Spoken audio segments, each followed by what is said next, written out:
morning. I'd like to welcome everyone to class today. It's good to see everyone. I know we had some people that were absent last week because of power failures and ice and sickness and who knows what else. So it's good to see some of you back this morning.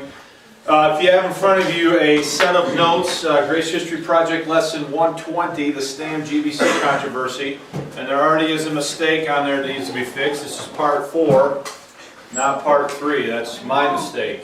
It's mislabeled, so it should say part 4. Now, if you were not here last week and you would like the notes that you may see me afterwards, and we can make sure that you get those, okay?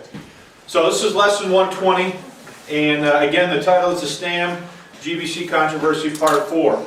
And so what we've been doing over the previous 3 studies has been looking at trying to understand the dynamic of what happened between Stam and Grace Bible College that led to a split, that led to Stam leaving the GGF and a group of men moving to form the BBF, the Bryan Bible Fellowship. So we're sort of in the middle of that, and what we've been doing is surveying the letter writing that occurred between 1966, throughout the end of 1966, 1967, and 1968, to try to understand from the primary documents themselves what the major issues were and why Stam decided that it was better for them to leave the GGF. I've got up here a sort of list of some key events that we've been dealing with, okay? I went all the way back this time to the death of O'Hare in 1958. I don't think that's inconsequential in all of this. I think that O'Hare was a highly charismatic individual in the sense of, and his personality sort of held things together. And I don't think it's a coincidence that after O'Hare dies, within 10 years, you start to see this type of infighting amongst some of these brothers manifesting itself. Then we have the 1964 journal article by Erickson advocating the reading of the writings of D.H. Lawrence as part of the curriculum of students of the college. Stam objected to that. In the spring of 1966, we surveyed the journal article written by David Weddell, The Spirit of Bereanism, and how that played a major role. We looked at, in the summer of 1966, the Farrell letter addressed to Baker. DeWitt characterized that as the first sign of trouble, or the first shot across the bow, as it were, in the controversy. Then the fall of '66 commences this series of letter writing and meetings that were being held to address the various issues of the controversy. And this last point here we haven't gotten to yet, we're going to cover today, the September 1967 GGF Pastors Conference at the Ascot Motel in Chicago, Illinois. Okay, we're going to be looking at that. So that's sort of a summary, okay? If you look at the different sides, on the Stam side, Stam's major issues are neo-evangelicalism. I'm just going to say NE, all right? We spent a lot of time studying what that meant. Underneath that, his intellectualism, he views as a problem at the college. But these are his 2 issues. On the side of the college, and we've seen this in the last 2 studies, from their standpoint, they adopt a position that they're not neo-evangelical in the sense of their dispensationalism. Okay, so in other words, part of the neo-evangelical movement was this anti-dispensationalism that we studied. What the college says is, we're not neo-evangelical in the sense that we're against dispensationalism. They retain their dispensationalism. But we've seen in the last 2 studies how they adopted this position, particularly the faculty of the college, that anything was fair game to be taught, so long as it did not violate the doctrinal statement of the college and of the GGF. Okay? So we've been looking at sort of this range of values on the Stam side, on the college side. The college is perceiving Stam to be somewhat unfair and not conducting himself in a manner that's above board. And so you have these 2 different opinions that could be just generally summed up with those 2 statements. And so if you look at the notes, 1967 continued. Vernon, there's a typo there, it should say Vernon A. Schutz, to the administration of Grace Bible College. This is written sometime in the summer of 1967. The exact date on the document that I had in front of me when I went over this was somewhat deteriorated, so I could not tell exactly when in the summer it was written, but it clearly fits the summer of 1967. So if you look at the statement, the first point here, unfortunately the first page of this letter had suffered some deterioration and was very hard to read. However, pages 2 through 4 survived intact and made for very interesting reading. In this letter, Schutz expresses his thoughts regarding the ongoing controversy between Stam and Grace Bible College. Schutz, whom I have always had much respect for, if you don't know Schutz, he wrote a couple very helpful little booklets.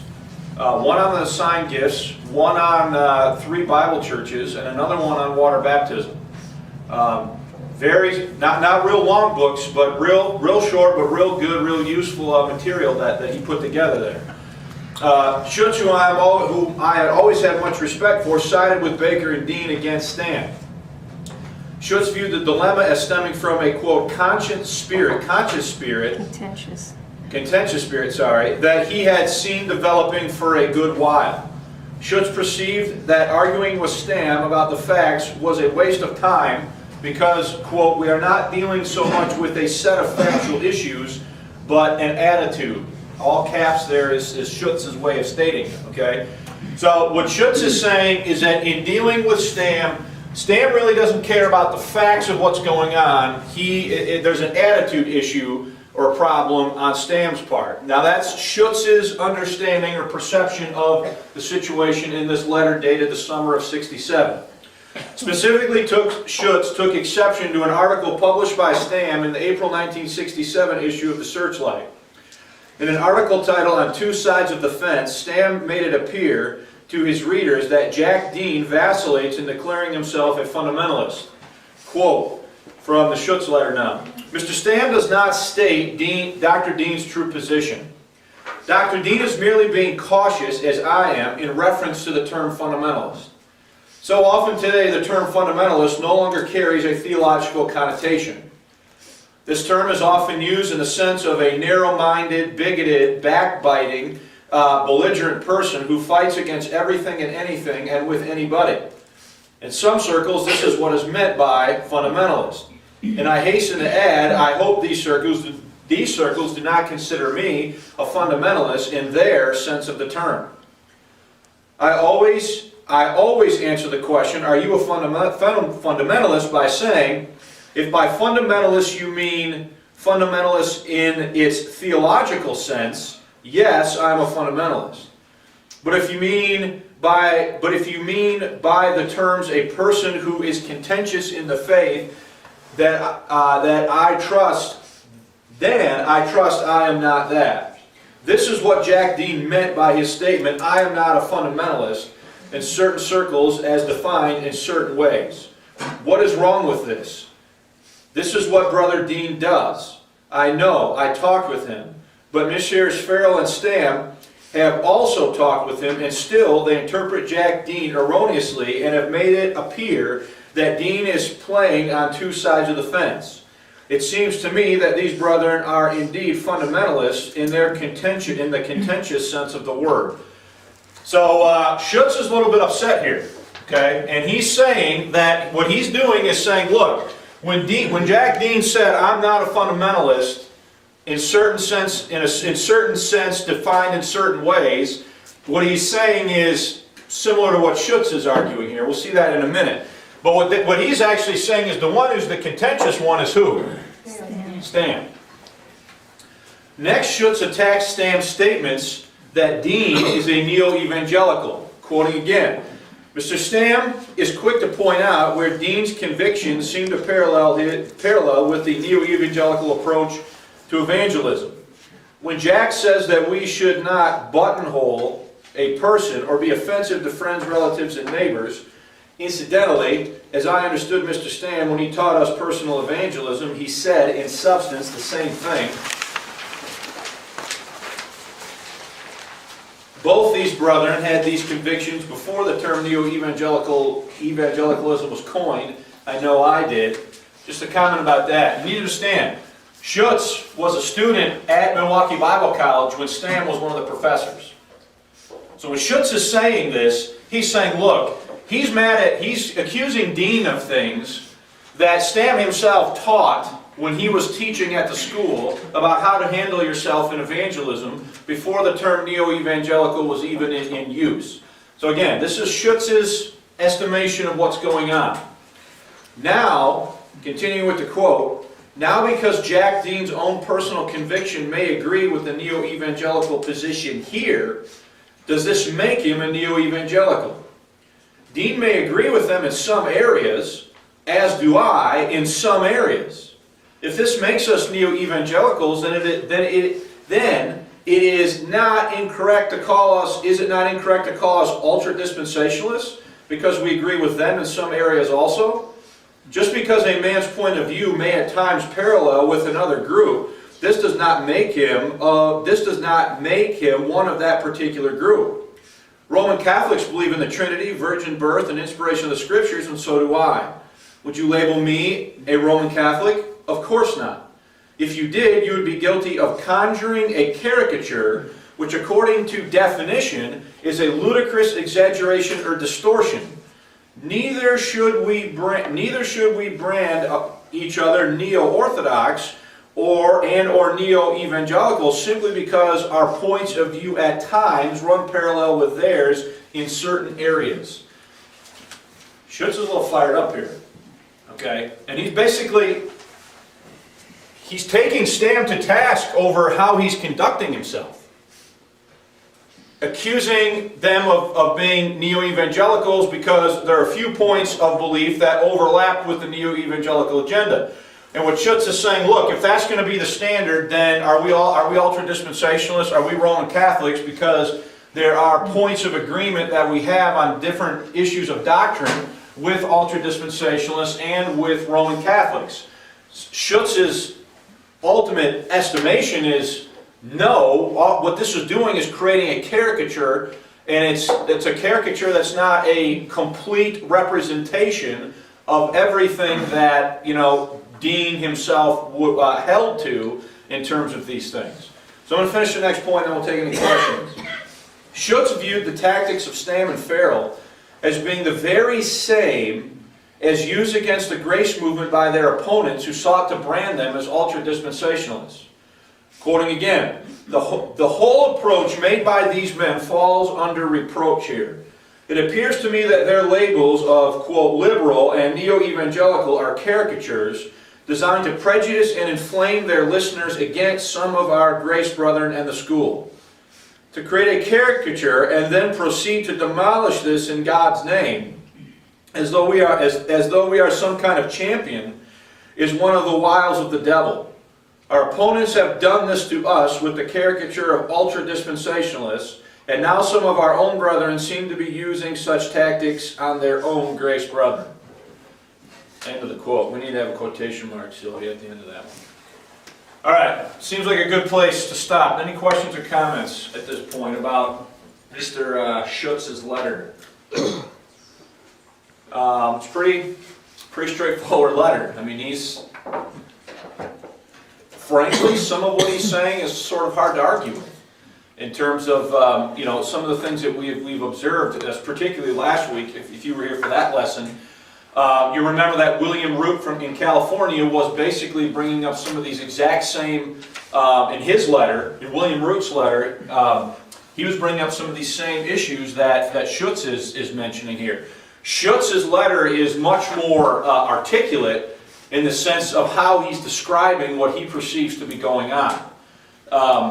So from this side, they perceive him to be very sort of underhanded, if you will, in the way he's dealing with them.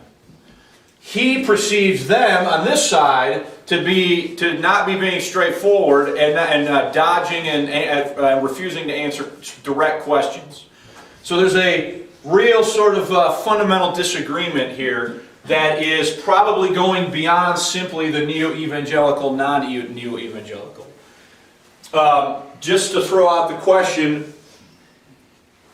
Any reaction to Schutz when he uses this example of the caricature of ultra-dispensationalism being used by the opponents of the grace movement, and his perception that Stam is sort of doing the same thing with trying to pigeonhole Dean and others here? Lee? I think there was a carefulness on Pastor Schutz's part. I remember, not on this specific issue, but when we would get in a discussion about the 12 in or the 12 out, and some of you may not understand that. I think it's a very serious issue. But he didn't want that spoken about. He didn't want that brought to the floor. I made the mistake of preaching on it at a national convention, and they buttonholed me in a hurry because it's controversial. And I think, quite frankly, in that whole thing, the issue was not right or wrong, left or right. The issue was controversy. We want to avoid controversy at all costs. And I think that did, my personal opinion, that especially on the college side, I think that jaded or colored their comments and view. Quoting from last week's notes from a May 1967 special addendum to Truth magazine, there's a published open letter to a pastor, and it says, the pastor of one of our Grace churches has written to the college stating that he has received warning that Grace Bible College is becoming neo-evangelical, and since one of the chief tenets of neo-evangelicalism is anti-dispensationalism, he must know if there's any truth to this charge. There may be others who have become upset by similar allegations, and therefore we have felt it wisely to print this reply as an open letter.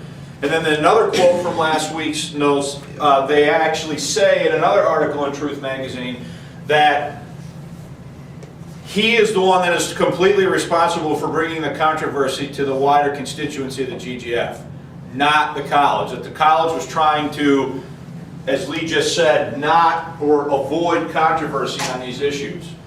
So I don't know how that fits into your statement, particularly about Schutz, but it seems to be jiving with that. Would you agree, Lee? Yes. Okay. Any other comments at this point? Okay. Schutz also, halfway down the page, Schutz also points out that Stam ought to have been more understanding of problems that arise within the student body, given that Stam used to be dean. Quote, I cannot help but comment on the accusation that Mr. Dean and Mr. Baker are defensive about the spiritual problems of the school. The school has always had such problems. I remember some very serious ones arose when Mr. Stam was acting dean at Milwaukee. If we, students, had chosen to let some of this out, it would have indeed caused a scandal.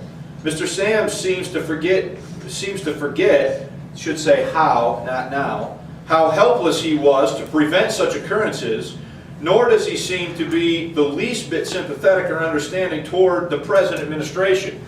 So here what Schutz is basically saying is, look, Stam can be critical all he wants to of the college and their board, but he used to be the dean. He used to be the one that was in charge of student discipline, and he knows full well that he couldn't control everything that these students were doing when he was the acting dean. And for him to now be just excoriating Baker and Jack Dean for similar things going on under their watch, Schutz views this as just highly unfair.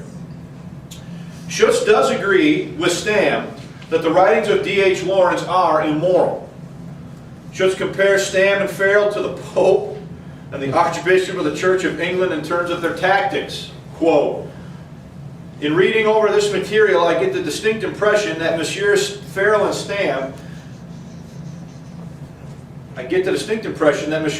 Stam, these self-appointed executioners and guardians of the faith, depending on your point of view, I suppose, are very much like the Pope of Rome and the Archbishop of the Church of England. Steele said of these two churches that the only difference between them is that the Church of Rome is infallible and the Church of England is never wrong. So, I mean, if you this the Schutz letter is interesting to me in the sense that it brings out more of an understanding of what the personal dynamic is here and what his estimation of the tactics of Stam, that Stam and Farrell were using was. Mike? Isn't Schutz using the analogy of the fallacy of false analogy here when he compares that just because Roman Catholics believe in the Trinity and have that in common with us, that the same thing is going on here at Grace Bible College, and they seem to be talking past each other. The issue that Stam is complaining about is cooperative evangelism at the school. They're not even talking. He's not even dealing with issues that are going on. I think yes and no. I think where he goes wrong is when he brings up the thing about Rome. When he's just talking about somebody, their personal views about evangelism might correspond with certain aspects of the neo-evangelical agenda, that does not make them a complete neo-evangelical. I think he's probably right there. But when he goes that step further that you just mentioned, I think he probably is on much shakier ground from the way I perceive what's going on.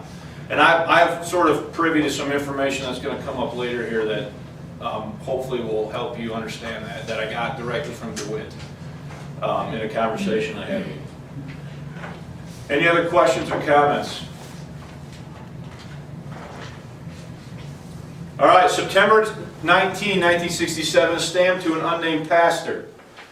Stam speaks of an August GGF council meeting that took place during the Winona Lake Convention. Stam writes that during this meeting, Wynne Johnson, Herbert Hines, and C.R. Stam pressed for an afternoon panel discussion about the Grace Bible College problem, with perhaps Messrs. Baker and Dean on one side and Wynne Johnson and Stam on the other. According to Stam, he suggested that, quote, the meetings be open to the GGF constituency, since so many parents and lay people were already involved.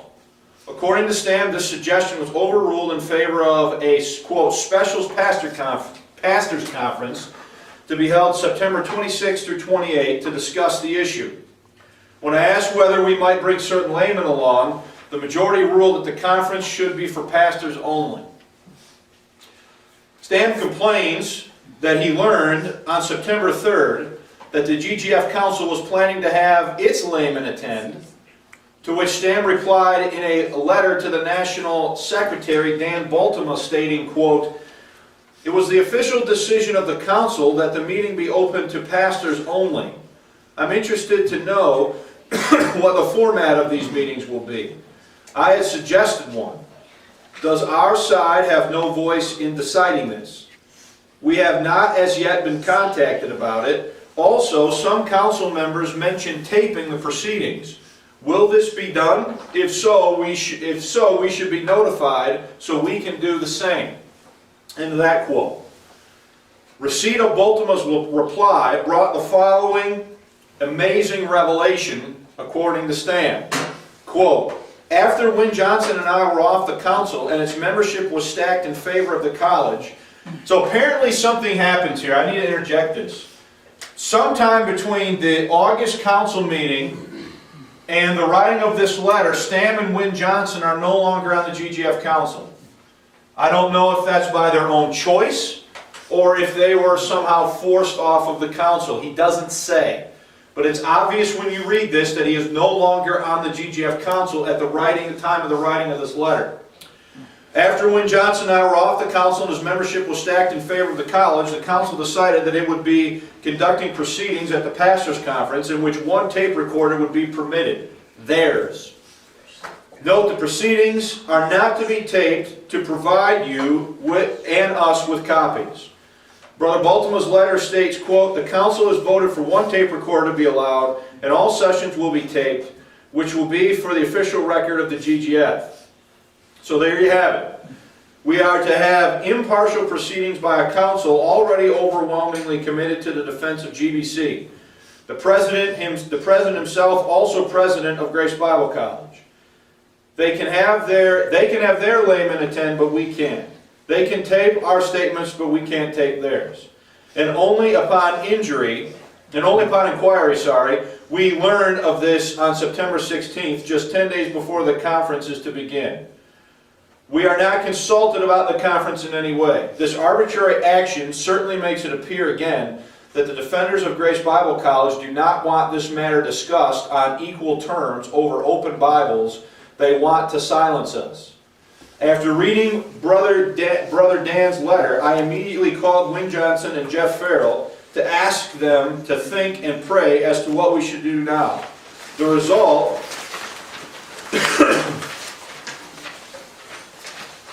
we have unanimously decided that we will not take part in any such proceedings. We are not on trial. If anybody is on trial, it is Grace Bible College for published statements and pursued policies which violate the plainest Scripture and dishonor God we are supposed to serve. But most assuredly, we will not participate in any hearing held on the above arbitrary and unequal terms. We are not about to be stoned into silence. We will attend the conference, however, to answer any questions you may have to ask, and perhaps to ask a few of our own. Like you, we will be praying that God will help us all and somehow bring glory to Himself out of this difficult problem.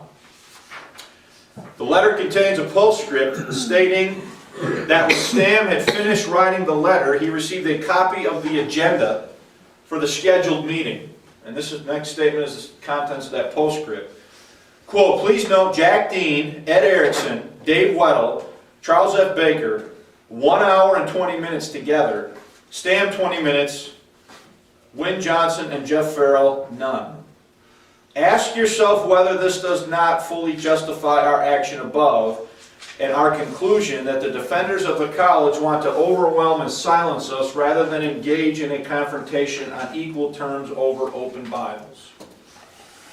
Okay, so now you're getting Stam and what he's saying about them and how they're choosing to conduct themselves. Now, I had a copy of this, and I forgot to bring it in the commotion before we left. I have a copy of the actual agenda from this meeting, and portions of it I've reproduced for you here.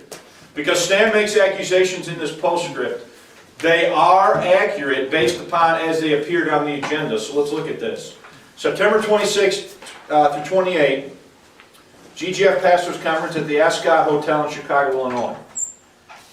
This is the meeting to which Stam referred to above in his letter to an unnamed pastor. We have in our possession a copy of this agenda from this meeting. According to the agenda, the controversial parts of the meeting were to be handled as follows. So Tuesday, the 26th, there's supposed to be a consideration of the Journal of Grace Theology, which you could argue was largely responsible for creating the issue. That would include an editorial policy, a 20-minute statement. And the next topic, anti-intellectualism and the Grace Movement. Ed Erickson.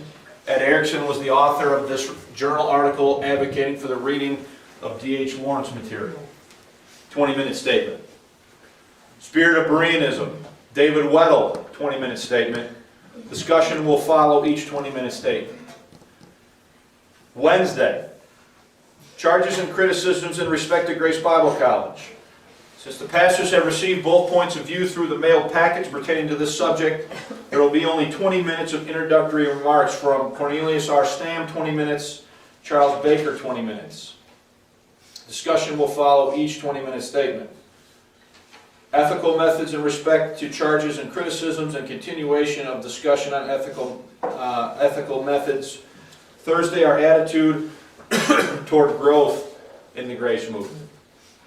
So, understand the postscript statement from the previous point, where Stam is complaining about the deck being stacked against him. He's getting that from this agenda, where what he perceives to be the opponent, he perceives to be outnumbered 3-1 in this discussion by three of his, who he perceives to be his opponents, each being afforded the opportunity to make 20-minute statements, and himself only a 20-minute statement, and nobody else on his side being allowed to make any such statements. Okay? Any questions about this?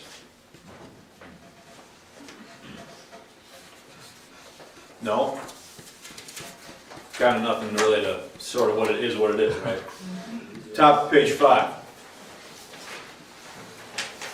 I spoke to DeWitt about this, I should say capital F, fall 1967 meeting at the Ascot Hotel in Chicago during a dinner meeting in July of this year. Going purely from memory, 46 years after the fact, DeWitt reported the following outcomes regarding this meeting. Okay? In that meeting, he said that from his memory, somewhere between 80 and 90% of the pastors voted to support Dean Baker and Grace Bible College. Okay? And he said at the time that there was only minority support for Stam, which precluded his withdrawal from the GGF. Okay? So that's what he remembered in a dinner meeting in July of this year, reflecting back on what happened 46 years ago. Okay? Now, in this research, there's another pamphlet. Look at the next point. Stam paints a somewhat different picture in his March 31st, 1970 publication, Why Berean Bible Fellowship. Written in 1970, only about 3 years after the, events at the Ascot Hotel in the fall of 1967, Stam writes the following, quote, "Finally, a special GGF Pastors Conference was held in October." That is a misprint. It wasn't. But I included it as it was in Stam's booklet. It was not held in October. It was held in September. Finally, after a special GGF Pastors Conference was held in October, should be September, 1967, to deal with the problem at Grace Bible College. The results of this conference have been widely misrepresented. It has been reported that at this conference a resolution was passed clearing the school of all charges, and only 3 out of the 70 opposing this resolution. Actually, such a resolution was proposed by those supporting the college, but this resolution did not even get a second. Then, as the GGF's own published minutes show, another resolution was passed, not clearing the school of the charges, but dropping all present allegations. Further, the GGF records show that there were 9 out of 60, not 3 out of 70, who declined to support even this resolution. And it is well known that some of the 51 remaining voted for the resolution only to give the leaders of Grace Bible College another opportunity to reconsider and to return the college to the purpose for which it was founded. Now, a couple statements here. First of all, DeWitt in the dinner meeting is working from a 46-year-old memory of what happened 46 years ago. Stam, writing only 3 years after the fact, roughly, makes some statements or offers a different perception than what DeWitt offered in the dinner meeting. Okay? So it's important that you look at the next point. After encountering these discrepancies in my research, I emailed Dr. DeWitt in early August 2013 a message containing the paragraphs quoted above. I asked him to compare Stam's comments with his recollection of the events. While I cannot share his entire answer because it contained many personal points that he asked me not to share in this setting, I can give you the gist of his response. According to DeWitt, the goal of the meeting was to gauge, that's spelled wrong, the GGF's support of Dean and Baker, or GBC, and gain an understanding of how the greater GGF saw the controversy. DeWitt did not dispute Stam's numbers in terms of the percentages involved in the voting, but stated that he had used 80 to 90% as a cautious number at our dinner meeting, not wanting to overstate things. Furthermore, DeWitt stated that it was probably true that the first resolution was made by the supporters of the college, but he had no recollection of whether or not that motion was ever seconded. However, he also indicates that Stam's statement regarding a second motion to, quote, drop all present allegations were probably correct. In terms of the meaning of the 51 votes in support of the college, DeWitt stated the following, quote, What they were voting on was whether to continue to support GBC, Dean, and Baker or not. there may have been some, possibly several, or even quite a few, who expressed privately to Stam that the meaning he describes in his article was the meaning of their vote. Formally, the vote was yes or no. So that, in the formalness of the vote was yay or nay. It was, in other words, he's saying it was a simple vote. But everything here was not all black and white among the two groups, the yays and the nays. I think there were many shades of opinion, and many probably had some reservation on both sides about their vote. That the whole of the 51 gave Baker and Dean their unqualified support would probably be an overstatement. But formally, the support for Baker and Dean and GBC was strong on the yes or no. Okay.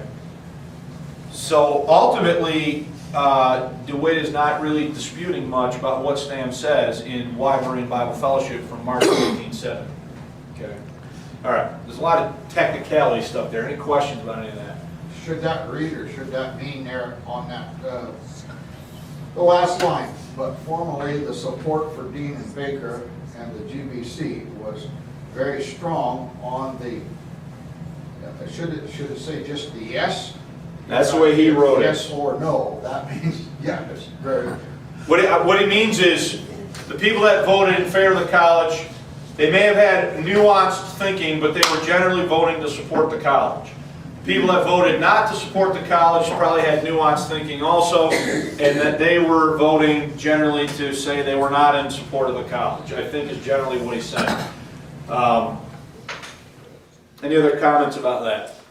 Yeah. Stam says 9 out of 60, which is 85%, and DeWitt says 80 to 90, so they're in a complete agreement on that. Yeah, the percentages are not that off, and DeWitt is basically, the way I understood what he's saying is, Stam's basically telling it right of what happened. So, regardless of how one understands the events that transpired in Chicago during the fall of 1967, this is important. Stam did not immediately part company with the GGF. It was almost a year before Stam formally left in August of 1968. Therefore, it seems reasonable to assume that the outcome of the meeting at the Ascot Hotel did not immediately indicate to Stam that his controversy with GBC had come to an end or was hopeless. Or we theorize he would have parted company with the GGF and GBC much sooner. So whatever the outcome was, it seems reasonable to me, just knowing what I seem to feel I understand about Stam, if Stam felt at the end of this meeting that it was a complete lost cause, I think he would have just probably left shortly after the meeting was over and wouldn't have waited almost an entire year to leave in August of 1968. Maybe I'm wrong about that, but that seems reasonable to me to sort of understand it that way, given what we've observed about how Stam operated. Any comments about that? Okay. It's important to note that in DeWitt's email of August 2013, he was very clear that there was, quote, a range of values within the college faculty with respect to the neo-evangelical platform during the 1960s. Without quoting directly, DeWitt depicted the following continuum, okay? So in his, what he calls this range of values, he's basically ranking prominent members of the faculty in where they were at with respect to their agreement with the neo-evangelical agenda. And he puts himself at the top of the list, okay? DeWitt was the most committed to the neo-evangelical platform, except in its renunciation of dispensationalism. Okay? This too needed to be reworked, as DeWitt did in his dispensational theology in America during the 20th century. He's still a dispensationalist, but what he's trying to do is he's trying to merge mid-acts dispensationalism with George Eldon Ladd's teaching on the kingdom. Okay? And the result of that is going to equal progressive dispensationalism. We'll talk more about that means later on. Okay? So understand what DeWitt's saying. What he's saying here is, look, I have the most in common with the neo-evangelicals, except what point? Anti-dispensationalism. But even in my dispensationalism, I felt that the traditional dispensationalism of the Mid-Acts movement needed to be what? Revised and modified. Which is what he does if you read his book. But again, if you don't know the history here, you're going to read the book and be like, huh? I don't get it. Okay? The next individual was Dean. More conservative than DeWitt, Dean entertained aspects of the neo-evangelical agenda, especially in the realm of evangelism. Dean favored liberal arts education and was committed to counseling and pastoral ministry along with its psychological underpinning. He did not want to be called a fundamentalist if it meant being compared with an Appalachian snake handler. So, according to DeWitt, Dean's statement, I'm not a fundamentalist, meant, if in calling me a fundamentalist, you mean I'm one of these crazy nuts in West Virginia handling snakes and doing all this hocus pocus stuff, then I'm not a fundamentalist. But he says, so Dean's issues are liberal arts, what he stood for primarily, and psychology. I told you my experience at the college a while back, that I was told by one of the pastoral students there that if I did not have training in psychology, that you could not be an effective pastor. Okay, and his psychology professor and the person he was working under was Dean. Okay, so then third on this range of values or this continuism was Baker.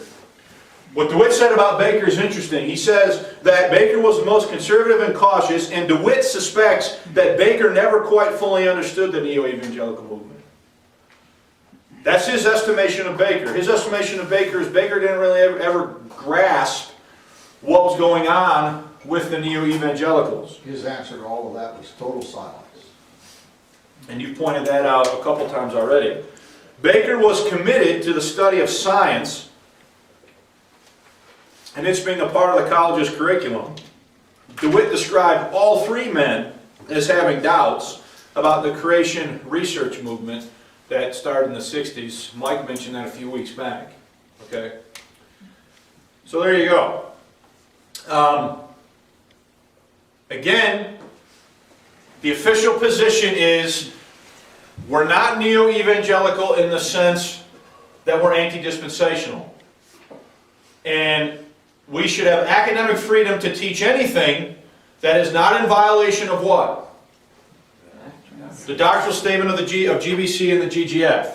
Okay? Stam's key thing in identifying evangelicalism, neo-evangelicalism, was the anti-dispensationalism.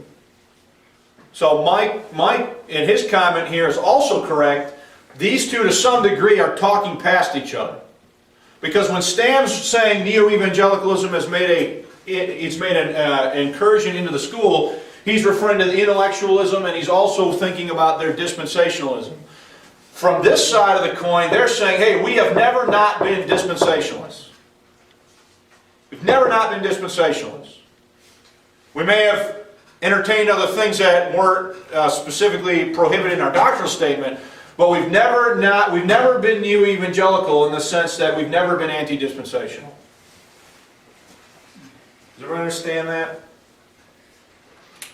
I know it's a sort of a tangled web, I suppose, at this point, but I'm trying to do my best to get you to kind of grasp the totality of what's going on here. October 26, 1967, Dr. John T. Dean, that's the same as Jack Dean again, is officially inaugurated as the official second president of Grace Bible College. Given the facts above, this was probably not taken well by Stam. Yet he does not appear again to have immediately withdrawn from the GGF over it. At some point within the next 10 months, during the summer of 1968, Stam made the decision to withdraw from the GGF. and form a new fellowship organization, the Berean Bible Fellowship, or BBF. We have much more to say about the events of 1968 in our next lesson. So any questions or comments on any of this, Norm? Couldn't you see Stam's point about the school and maybe there was a vision that was lost in this whole thing? Oh, I see his point. I do see his point. I think what I'm hoping we'll be able to do is to sort of step back from this board, as it were, and look at what's their side and what's their side, and at least try to understand the sides for what they are. Now, the way I think you should judge this is by the fruit of the ministries. Okay? Whoever's right in the controversy, I think, should not be judged based on what their arguments were or not, or how they were conducting themselves back here. I think this should all be judged based on the fruit of what came out of this.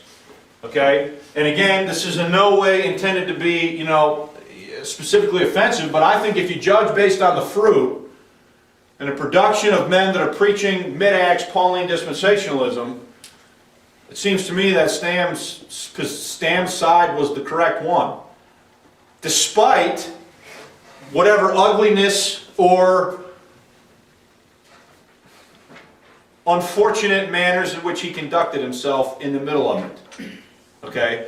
But I think if you judge it based on the fruit that it produced, which is the way I think you should judge it, I think that in the end you're going to have to say, at least I would say, that the correct side I would go with, as far as who was sort of right in the end, I guess we have to do that at some point in this, is I would say that if you're judging this by the fruit of the ministries, that Stam is the one that held the mantle of a stance for clear Pauline truth.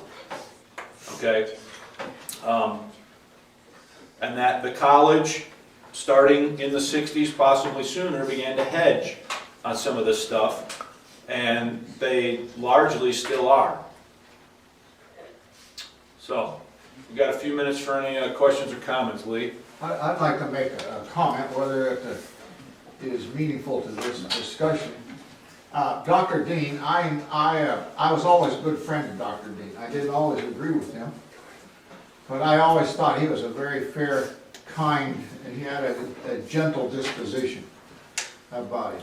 I do know that Dr. Dean started out after college, after he graduated. He was a pastor of a church over in Wisconsin there, and then he got to the school and eventually became the president. He got embroiled into and this was where I had the tensions personally, and a lot of others did, was over the psychology and the counseling ministry. I will say this, as a matter of fact, that because I've been close to him, just before he died, I went to visit him. He's actually dying at the time. And he had, by the time before he died, he was pastor of the church out here at Belmont, back in the pastorate. I thought he was in Byron Center. Where was it? Byron Center? He did go to Byron Center too, yes. Okay. Yeah, that's true.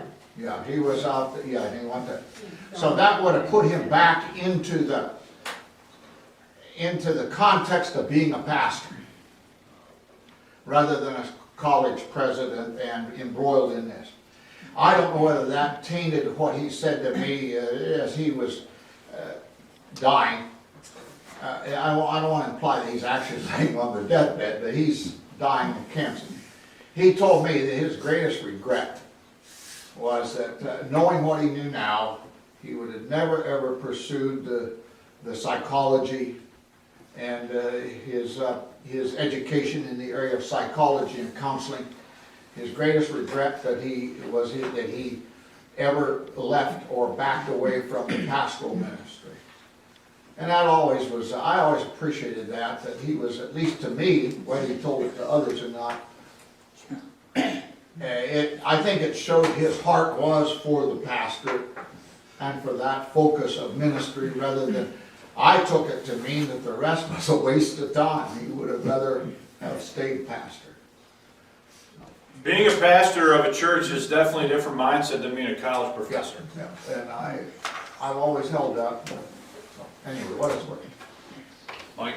Well, at the time, there had been a lot of pressure on Grace Bible College because the Baptist college at the other end of town, now called Cornerstone, was doing the same thing regarding psychology, and it was all a Freudian approach to psychology, trying to synthesize Christianity with Freudian psychology. Grace College in Winona Lake, all the formerly fundamentalist schools were all going in that whole direction. They were So all challenging. only a few people like Jay Adams at the time was speaking out against Freudian psychology, and he's coming up with his own version of nouthetic counseling. And so far, and he's a Reformed theologian, so people were reluctant to accept some of the things he was saying. So there was a lot of pressure, though, on Grace Bible College, even to knowing that to exist, they had to Well, there you go. synthesize or exist or Again, compromise. you just brought up a key point again, okay? When the college moves from Wisconsin to Michigan, Michigan law, again, I need to remind you, this mandates that if you're going to be a professor, you have to have a degree higher than the level of student that you're teaching. So that meant all of the people that came and moved with the school in Michigan, they all had to go to graduate school. So when they went into graduate school in psychology and whatever it is their subject matter, they're being exposed to that exact stuff that you were just discussing. And so what they're trying to do is, they are trying to do that. They're trying to synthesize what they're learning with what they, with what their beliefs are over here. And it wasn't just a phenomenon that was occurring at Grace Bible College. It was happening all throughout, these Christian, institutions of higher learning, whether they, especially if they were trying to be a college. If they were going to remain a Bible institute, they didn't have to worry about any of this stuff. Because all they had to do was train the Bible and teach guys to preach, and if they saw fit, maybe teach them some Greek and some apologetics and stuff like that, but they didn't have to get into all this kind of stuff with them, and they didn't. And nor did this school when it was first founded. It was a Bible institute. They taught Bible, they taught theology, they had preaching classes, they taught guys to preach, and that was what it was for. But then, as time went on, they changed what they were doing, and those changes had some intended and many unintended consequences that affected them later on down the line. So yeah, I think that's true. Anything else here? Yes. Just the pocketbook of the parents at the time. If you had a bright kid who wanted to go into the ministry and you had the money to pay to send them somewhere, the attitude was more likely to send them to a college than a Bible institute. And that's where I think this gets sort of dangerous, because you can put whatever you want on your college literature. You publish your doctrinal statement, this is what we're about, this is what we stand for, this is what we teach. Just because you have that written on that statement, it doesn't mean and or guarantee that that's what's being taught to that student in those classes. And I think Stam viewed that as part of the worst part of this whole thing, is that parents were sending their young people to the school thinking they were getting one thing when they weren't. And that's why he's going over their heads and screaming bloody murder to the general public. That's partly why. That seems wrong. Is there a moral responsibility of somebody to let those parents know what's really going on? It's not an easy situation, that's for sure. But let's go back. I go all the way back to the decision that they made in 44, 45 to even start the GGF. If they would have remained a group of loosely cooperative, independent Bible churches without this national council and without all this structure and hierarchy and all this stuff that they established, I'm not saying there wouldn't have been controversy, but there's nothing to put anybody out of. If a local assembly became dissatisfied with their pastor, the pastor was asked to leave, the church moved on. There wasn't anything overriding or above that entire churches and bodies of people are drug into like they were back here, and to some degree still are, by the overarching politics of all this. So I think that the fundamental decision, the poor decision, was possibly made more than 20 years before when they decided to do this to begin with. I understand why they did it. Everybody was doing it. The IFCA, everybody was doing what they did. And they thought, this is what you're supposed to do.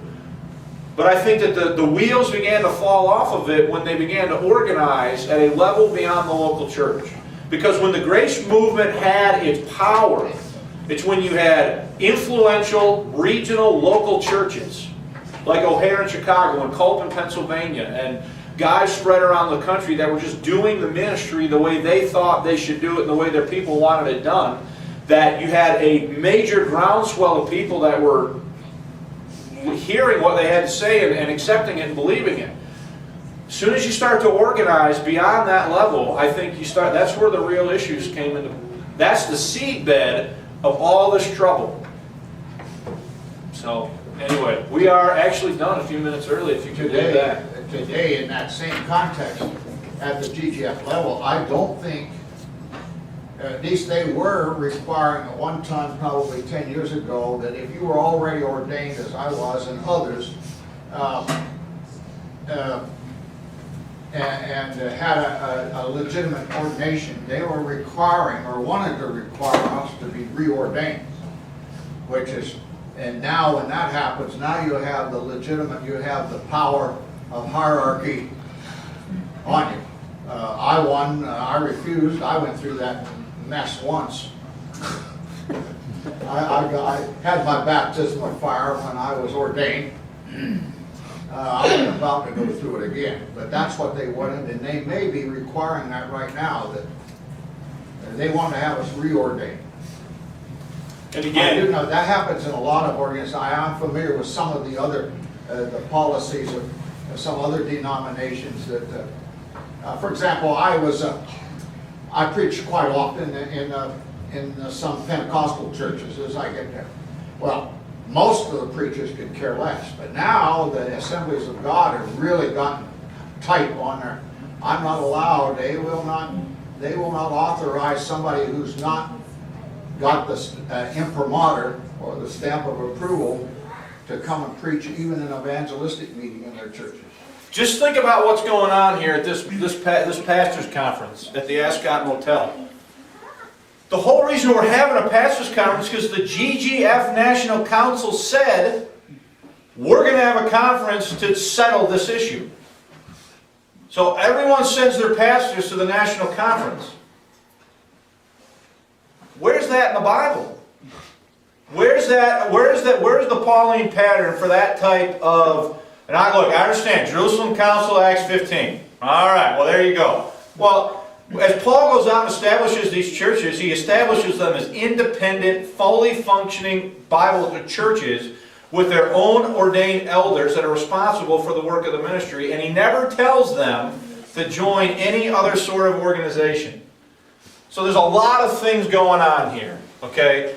One of them I still maintain, and probably always will, goes back to the decision to establish the organization to begin with. And when Stam leaves, what does Stam do? He goes out and starts another what? Another organization.